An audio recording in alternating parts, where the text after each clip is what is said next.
finally, before I run away.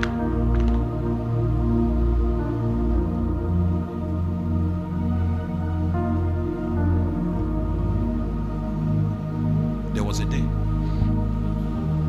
This day was a terrible day. Somebody very significant in the family died. And this person had touched so many lives. And so the weeping was much. And the people that were depending on this person, whose lives will now be stuck in the balance because of his absence. There were so many, and their wailing was quite intense. Tears, weeping. And I happened to be one of the people that was a beneficiary of that person. So the name of the person withheld. Wailing and weeping. Wailing and weeping. And indeed, that person's death led to the truncation of the destinies of many people till today. But before that person's death, I found the Lord. The person's death for me was an opportunity for the Lord to show me his capacity. See, at the end of the day, the man of covenant will thrive in terrible situations. A man without covenant will be a victim of situations and circumstances. That is how we will know if you really have a walking covenant with God. When that person died, I knew that my options were not many.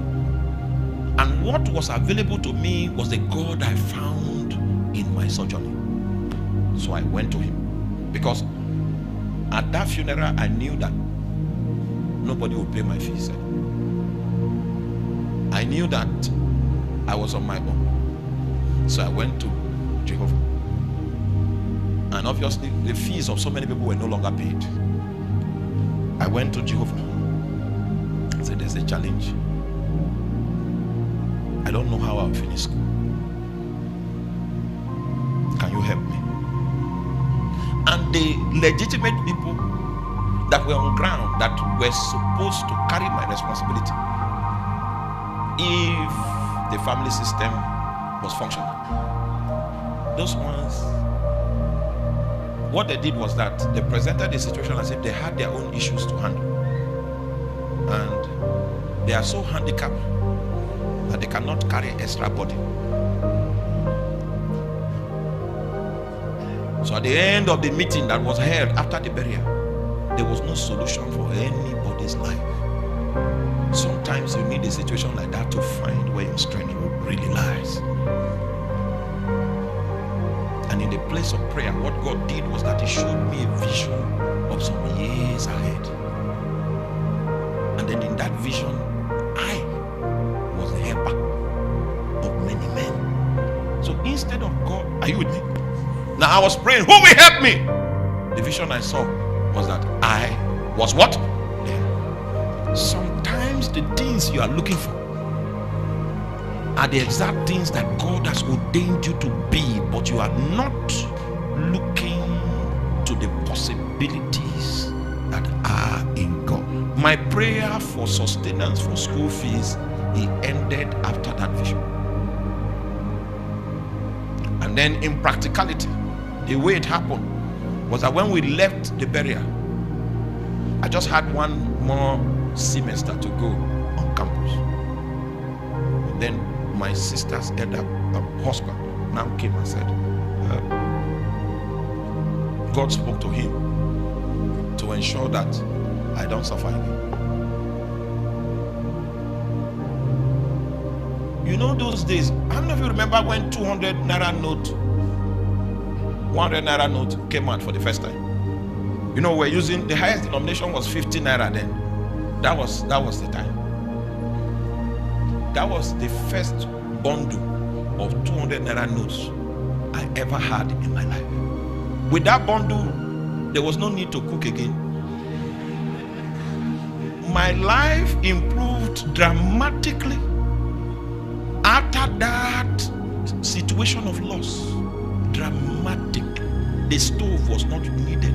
there were many things that were not needed again. I went on an upgrade, a major upgrade. That's not all.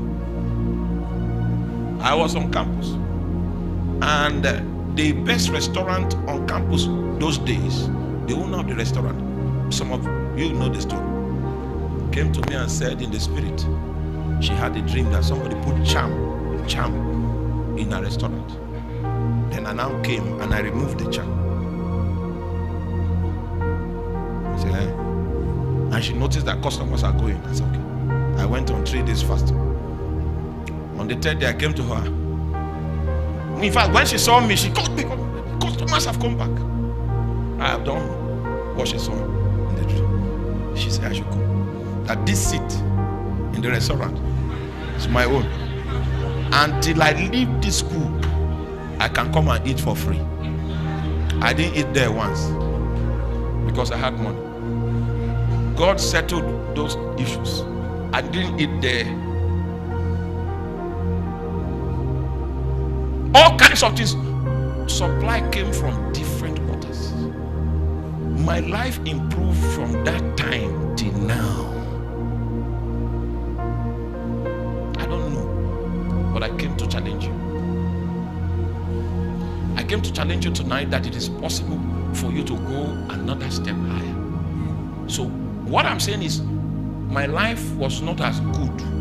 When my dad was alive, my life was not as good as the life I started living when he died. That's what I'm saying. That's my testimony. Because I went to God and I now saw how God can travel over many states and touch the heart of a man and say, be responsible for that. At the end of the day, I had 3 sponsors. None of them was a direct relative, as it were. The closest was my brother-in-law. 3 sponsors. I had more than I wanted. I had more than enough. I said, oh boy, this thing they work. So when I went for youth service, before I just got to youth service, I said, we have to do that thing again. I started praying. Life after youth service. And I prayed for 1 year. And I didn't get any tangible thing. I took a teaching job. I continued the prayer. 3 months into the next year, God now began to speak to me. That is where he spoke to me about this ministry. That's where he spoke to me about that woman. On my knees there.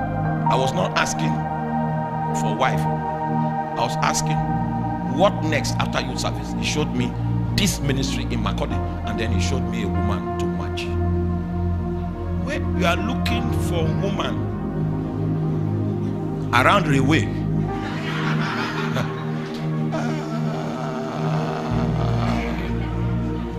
we call, you are not alone, you have a covenant partner. He knows you are insufficient. If only you can trust him, he will show you great and mighty things that you do not know. In fact, a time came because of my churchy life, many, the elder ones in the family, they did something as if they disowned me. And I accepted it because they were a distraction to my life. That's why when I went to Kano for youth service, I was not willing to come back until God answers me. Because I did not want any one of them to help me. Because if they help you, you will be a slave forever. So I went like Abraham. The only thing I had was God.